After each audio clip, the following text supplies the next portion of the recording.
अरीबा चिड़िया के खेतों में कई तरह की सब्जियां और अलग अलग किस्म के कई तरह के फल भी लगे हुए थे। अरीबा चिड़िया अपने खेतों का अच्छे से देखभाल करती, क्योंकि अरीबा चिड़िया अपने खेतों की बहुत अच्छी तरह से देखरेख करती थी। उन्हें टाइम टाइम पे सिंचाई करती थी और उनके बड़े बड़े डाली और शाखाओं को काट कर छोटा किया करती थी, इसलिए उनका खेत देखने में बहुत खूबसूरत लग रहा था।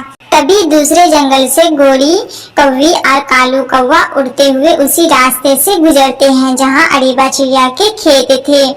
वो उन फसलों को देखकर उनके खेत में उतर जाते हैं। गोरी, ये देखो, ये न जाने किस पक्षी का खेत है। इनमें कितने ताजे ताजे मीठे मीठे फल और हरी हरी सब्जियां लगी हुई हैं। देखने में कितना खूबसूरत लगता है। पता नहीं किस परिंदे का ये खेत है। कालू जी, किसी का हो उससे हमें क्या मतलब, हमें तो सिर्फ चोरियां करनी है। हम यहाँ से जितना हो सके उतनी सब्जियां और फल चोरी करके ले जाते हैं और अपने घर में जमा करके रख देंगे, ताकि सर्दी और बरसात के दिनों में हमें घर से बाहर भोजन की तलाश में निकलना ना पड़े। हाँ गोरी, बात तो तुम्हारी सही है। हम अगर अभी से फल इकट्ठा करने लगे अपने घर में तो हमें सर्दियों के दिनों में और बरसात के मौसम में घर से बाहर नहीं निकलना पड़ेगा।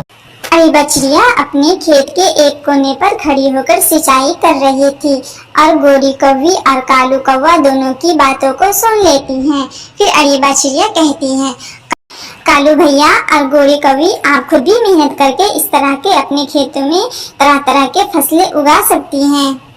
इसी तरह मेहनत करके अपने खेतों में तरह तरह के फल और सब्जियां उगा सकती हैं। ये चोरी करने की आदत बहुत बुरी है। अगर किसी दिन कोई पक्षी ने आपको पकड़ लिया तो फिर आपकी अच्छे से मरम्मत हो जाएगी और बुरी तरह से घायल भी हो जाएंगे आप। चोरी करने से कहीं बेहतर है कि आप खुद ही मेहनत करें और मेहनत करके अपने खेतों में फसल उगाएं। और रही बात हमारे खेतों से फल और सब्जियां चोरी करने की, तो वो आप बिल्कुल भी नहीं कर पाएंगे। मेरे खेतों से सब्जियां चोरी करना इतना आसान नहीं है। मैं हर वक्त अपने खेतों पर ही ध्यान दे रहती हूँ और अपने खेत की देखभाल करती रहती हूँ। चलिए आप दोनों जल्दी मेरे खेत से बाहर निकलिए, वरना मैं आप दोनों की अच्छे से कुटाई कर दूंगी। फिर कालू कौवा प्यार से बोलने लगता है, चिड़िया, अरीबा चिड़िया, हम तो बस ऐसे ही बातें कर रहे थे। हम चोरी करने थोड़ी आए हैं। हमें ये खेत देखने में अच्छा लगा तो हम इसे देखने के लिए और यहाँ सेल्फीज लेने के लिए आ गए हैं। आओ अरीबा बहन, आप भी मेरे साथ एक सेल्फीज ले लो। फिर अरीबा चिड़िया के साथ गोरी कौवी और कालू कौवा दोनों एक एक सेल्फी लेते हैं और उसके बाद फिर गोरी कौवी अपनी मीठी मीठी आवाज़ों में अरीबा चिड़िया को बहलाने लगती है और अरीबा चिड़िया से कहती है, अरीबा बहन, हम दूसरे जंगल से आए हैं, बहुत थक गए हैं। मुझे यहाँ आते आते भूख भी ज्यादा लग गई है। हमारे पास खाने के लिए कोई भी चीज नहीं है, तो प्लीज आप हमें खाने के लिए कुछ फल दे दें। गोरी की बात सुनकर अरीबा चिड़िया को गोरी पे तरस आ जाता है। वो गोरी कौवी और कौवे से कहती है, कौवे भैया जाइए, वो सामने सेब का दरख्त है, आप जितना चाहे उतना सेब वहाँ से तोड़ कर खा ले और यहाँ से चले जाएं। फिर गोरी कौवी और कालू कौवा दोनों सेब के दरख्त के पास जाते हैं और वहाँ से सेब लेकर वापस लौटते हैं। कुछ दूर जाने के बाद उन्हें एक बड़ा सा पेड़ दिखाई देता है। वो कौवा और कौवी दोनों उस पेड़ पर अपने अपने सेब लेकर बैठ जाते हैं। फिर गोरी कौवी कालू कौवा से कहता है, कालू जी, अगर हम उस चिड़िया से वो फल वाले खेत छीन ले तो हमारे लिए कितना अच्छा होगा, वो खेत हमारा हो जाएगा।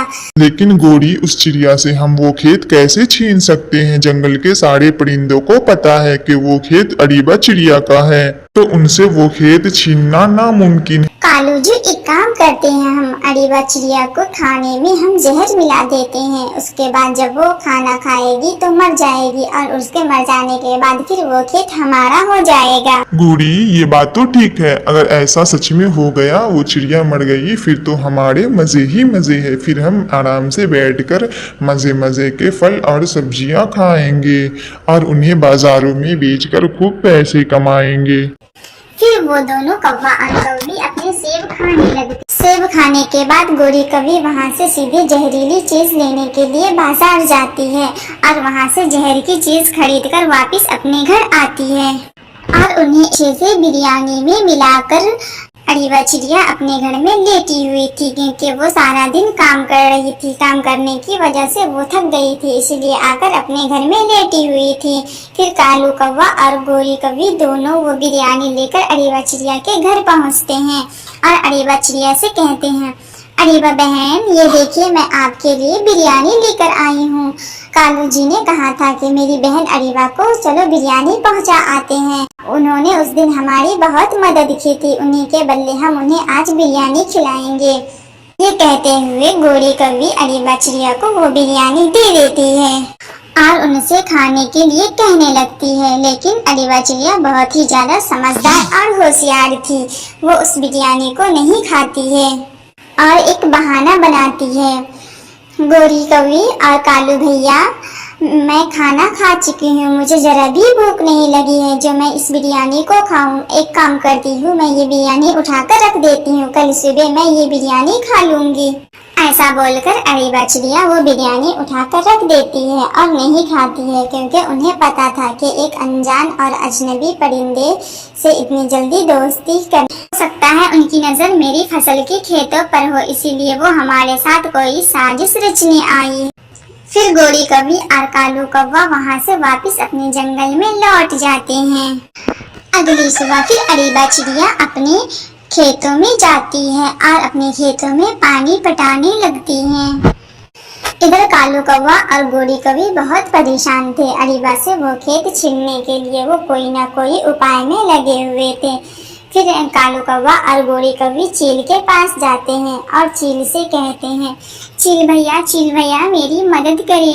वो अरीबा चिड़िया जो है ना, वो मुझसे बहुत लड़ाई की है, मेरे साथ बहुत बदतमीजी की है, वो मुझसे बहुत ज्यादा बातें करने लगी, अपने पेड़ के एक भी फल मुझे छूने नहीं देती है।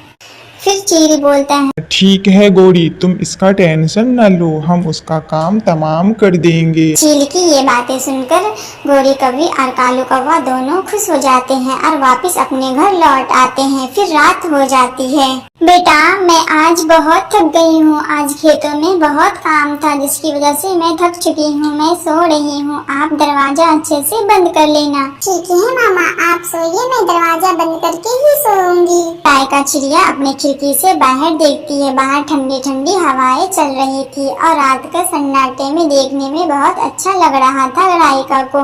राइका को ऐसे देखते देखते ही नींद आने लगती है। फिर राइका अपना गेट और खिड़की बंद करके आकर अपने घोंसले में लेट जाती है। वो चिड़िया अभी तक तो सो गई होगी। मैं एक काम करता हूँ, अब जाता हूँ उस चिड़िया के घर और उसे मैं पत्थर से कुचल कुचल कर मार दूंगा। वो चील रात के अंधेरे में अपने घर से निकलता है और डायरेक्ट अरीबा चिड़िया के घर जाता है और बाहर एक सुराग से झांककर अरीबा चिड़िया के घर के अंदर देखता है। वो दोनों माँ बेटी सो रही है। एक काम करता हूँ, ये अच्छा मौका है, अगर ये मौका हाथ से निकल गया तो फिर शायद दोबारा हाथ आएगा भी या नहीं। फिर वो चील दरवाजे पे धक्के मारकर अरीबा चिड़िया के घर के अंदर चला जाता है। चील को अरीबा चिड़िया के घर के अंदर जाते ही अरीबा चिड़िया के घर के दरवाजे चील के ऊपर गिर जाते हैं और वो उसी के नीचे दब जाते हैं और चिल्लाने लगते हैं, बचाओ बचाओ, कोई मुझे बचाओ, मैं दब गया हूँ उस गेट के नीचे, मैं मर जाऊंगा, बचाओ। ऐसे कहकर चील बार बार आवाज लगाने लगता है। चील बुरी तरह से उस गेट के नीचे दबा हुआ था। तभी अरीबा चिड़िया और उसकी बेटी राइका दोनों उठकर बैठ जाती है और राइका अपनी मम्मा से कहने लगती है, मम्मा देखिए वो चील फंस गया है, वो गेट के नीचे दब गया है, वो हमें कोई नुकसान पहुंचाने आया था लेकिन खुद ही वो दब गया है गेट के नीचे। अरीबा चिड़िया उस चील को बाहर निकालने के बजाय ऊपर से डंडे से खूब मारने लगती है। चील और जोर जोर से चिल्लाने लगता है, चील तुम्हें उस गोरी कौवी ने भेजा है हमें मारने के लिए, हम तुमसे ज्यादा होशियार है, तुम हमारा कुछ नहीं बिगाड़ सकते हो। अरीबा चिड़िया चील को डंडे से मार मार कर उसे अपने घर से बाहर की तरफ फेंक देती है। फिर वो चील डर के मारे जैसे तैसे उड़कर अपने घर वापस चला जाता है। फिर सुबह होती है। कालू कौवा गोरी कौवी से कहता है, गोरी एक काम करो, चलो चील के पास चलते हैं, हो सकता है वो रात जाकर और उस अरीबा चिड़िया को मारकर कहीं फेंक दिया होगा, चलो चील के घर चलकर पता करते हैं। फिर वो दोनों चील के घर जाते हैं। चील के घर जाकर क्या देखते हैं कि चील तो बहुत बुरी तरह से घायल हुआ पड़ा था। उनके पूरे जिस्म पे लाठी के निशान पड़े हुए। फिर गौरी कवि चील से पूछती है, चील भैया क्या हुआ है? आप गए थे अरीबा चिड़िया को मारने के लिए? हाँ गौरी, मैं तो गया था उनको मारने के लिए, लेकिन उनके दरवाजे के नीचे ही मैं दब गया था और मैं जोर जोर से चिल्लाने लगा, जिसकी वजह से वो दोनों माँ बेटी उठ गई और मुझे डंडे से मार मार कर मेरे पूरे जिस्म को फोड़ दी है। अब मैं दोबारा कभी भी ऐसा काम नहीं करूँगा। जाओ तुम खुद उस अरीबा चिड़िया से लड़ो और उससे अपना बदला लो। अब मुझे दोबारा कुछ मत कहना, वरना मैं तुम दोनों को मार मार कर फेंक दूंगा बाहर। फिर गौरी कवि और कालू कौवा दोनों चील की बातों से डरकर वापस अपने घर आ जाते हैं और खुद ही अपने खेतों में मेहनत करके अच्छे फसल उगाने लगते हैं और फिर दोनों खुशी खुशी रहने लगते हैं।